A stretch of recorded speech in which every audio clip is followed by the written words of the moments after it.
Now, we've recently been reviewing games where we play as Solid Snake, an alternate portable version of him, a mullet sporting version of him, and his snake-eating father.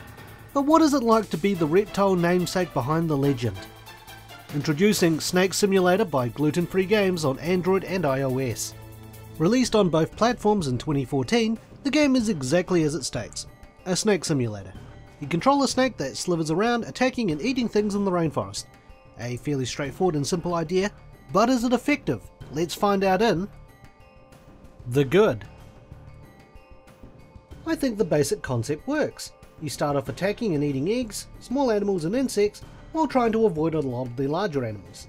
As you level up by fighting and eating, you'll go from fleeing larger animals like tigers and jaguars, to a point where said tiger or jaguar just walked into the wrong neighbourhood.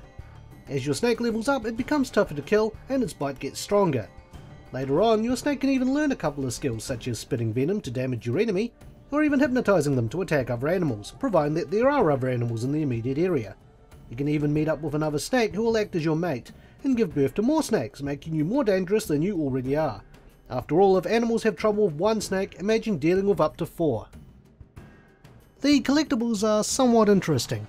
As you navigate around the rainforest, you might come across some chests that, when collected, gives you facts about snakes, which I guess makes the endeavour educational as it promotes exploration, whether you're moving about during the day or at night. Which unfortunately brings us to the next part of the review. The bad. By exploration, I mean lack of things to explore. A lot of the time I was moving around, the map was big and empty. Throw on the odd tree and foliage, but aside from that it was a huge deal of nothing. This made finding other animals, food and sometimes water a pain to find. Mind you, the game does have a map, but the map covers up a lot of the screen. If a smaller version of the map could be implemented, then that could ease this issue. I suspect the empty map was to account for the hardware limitations of lower value or aged devices, however an option to perhaps include more things for high spec hardware would be nice. As good as the concept behind the game is, the major flaw in it is repetition. Find, kill, eat, repeat. Throw in the odd time you need to drink water, and that virtually sums up the objective of the game. Granted, it's not supposed to be a masterpiece in story, and is something that people would casually play, a lack of incentive for the repetition does make the game seem more like a chore. After you defeat and eat your first elephant or hippo, there really isn't much to go on from there since nothing can really stand in your way anymore. Controls I found were somewhat clunky. When attacking animals they like to move around, but the controls are annoying to the point where I found myself moving too far back or too far away, allowing enemies to score a couple of free hits in. The dash button can also be finicky at times, and I also found myself randomly losing health while moving around. And don't get me started on the free camera. For this game, a fixed view behind the snake is the best view for this game. What I will start on is The Ugly, where I discuss graphics, visual presentation and the game's score.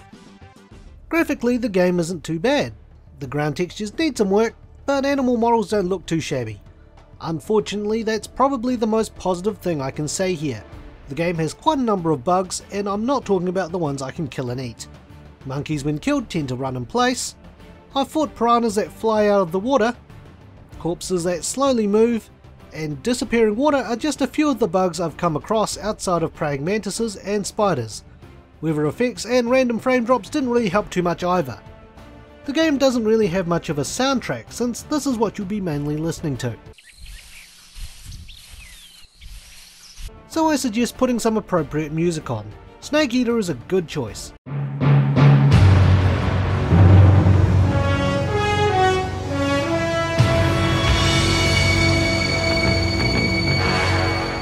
But I think it's about time to wrap things up, so here are my final thoughts. Snake Simulator in concept works, not so much in practice. Then again, the game only cost me $1.25 New Zealand, and at the end of the day it's not the worst Snake Simulator game I've played. I need a medic!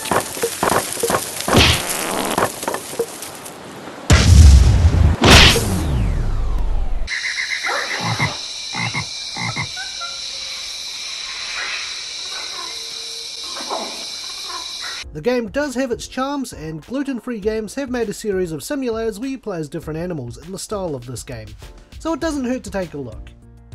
And now for my rating. I would give Snake Simulator a flying piranha out of 10. Thanks for watching and stay tuned for the next Infinite Backlog review.